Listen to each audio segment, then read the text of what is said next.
Hello friends, আপনারা সবাই কেমন আছেন? আশা করি ভালো আছেন। তো আজকে আমি একটি লাউয়ের রেসিপি শেয়ার করব। লাউ এমন একটা সবজি যে সবজিতে অনেক উপকার রয়েছে। তো চলুন, প্রথমে আমি একটি কড়াইতে পরিমাণ মতো তেল দিয়ে তার মধ্যে আমি রাঁধুনি সম্বারা দিচ্ছি।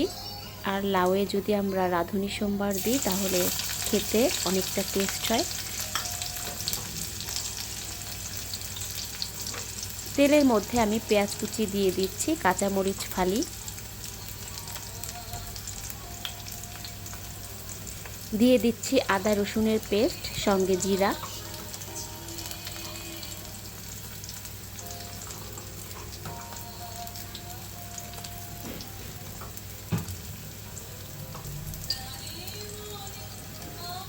পরিমাণ মতো হলুদ লবণ,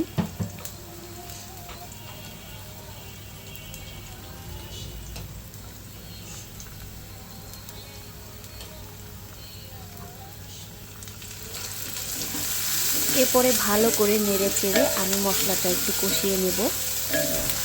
আর কষানোর সময় আমি অবশ্যই পানি ব্যবহার করি। যখন পানি থেকে তেলটা ছেড়ে আসে তখনই আমি বুঝতে পারি যে মশলাটা ভালোভাবে কষানো হয়েছে। তো দেখুন, পানি থেকে তেল ছেড়ে এসেছে। এ পর্যায়ে আমি কেটে রাখা লাউটা দিয়ে দিচ্ছি, ভালো করে নেড়ে চেড়ে নিচ্ছি।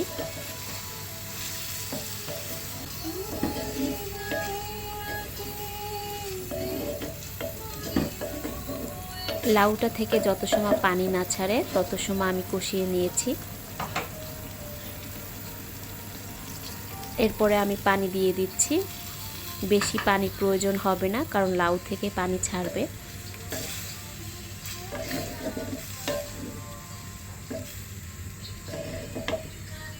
আমি এখানে বিভিন্ন ধরনের মাছ ভেজে নিয়েছিলাম, চিংড়ি, বড় মাছের মাথা এবং ছোট মাছ।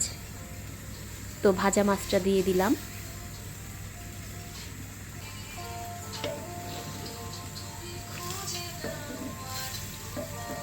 আমি ঘরোয়াভাবে রান্না করি, আমি ঘরে যে খাবারটা খাই আমি সেটাই আপনাদের সঙ্গে শেয়ার করি।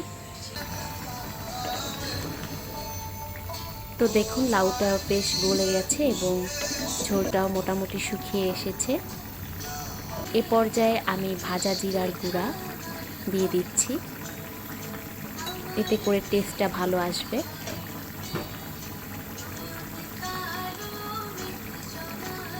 আমার গাছের ধনেপাতা দিয়ে দিলাম, সুন্দর একটি সুঘ্রাণ আসবে।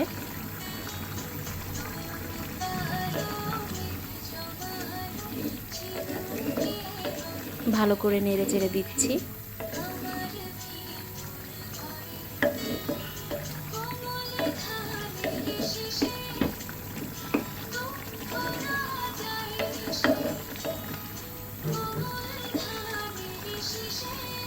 আপনারা বাসায় কিভাবে লাউ রান্না করেন সেই বিষয়ে আমাকে একটু কমেন্টস করে অবশ্যই জানাবেন। দেখুন বন্ধুরা, আমার লাউটা রেডি হয়ে গেছে।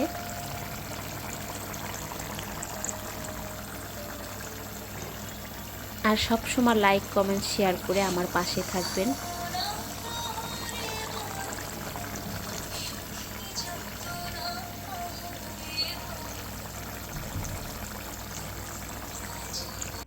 সবাই ভালো থাকবেন বন্ধুরা, আমার রান্না রেডি হয়ে গেছে।